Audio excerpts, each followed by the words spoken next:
Recently, I have been pondering on the latest chapter of my life. I define it as answering the call, a message I believe the Creator is teaching me to remind me of the journey ahead and what it will take to become the version of myself I need to create the life I am destined to live, and also to confront the resistance I have at times toward following the path that will build that world, and I am grateful for it. As a creative, I often want my creation to be shaped perfectly, to meet the highest of standards, which isn't wrong, but without balance is toxic. Even as I am writing this, I am battling with the need for perfection instead of my love for expression. I mean, that's what art is about, isn't it?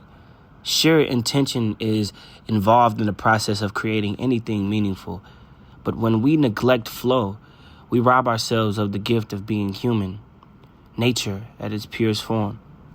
I contemplate the spontaneity of childhood, how the act of overthinking at that time was non-existent in my consciousness, how I was able to simply be, to freely express my being in the flow of the present moment without the veil of perception and self-judgment.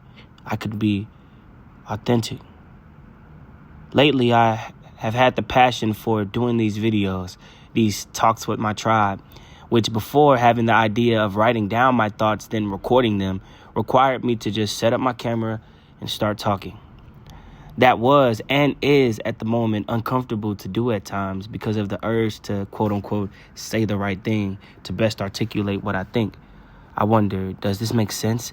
I question whether I'm even being authentic, which leads me to more often than not constantly starting over or scrapping the video in general. I find that in regular conversation without the presence of a camera, I can be fully in flow of speech, but in front of the camera, the conversation tends to be more scripted. My goal is to grow in the art of existing as if there is no camera around me when speaking, performing no different than if there was the world listening.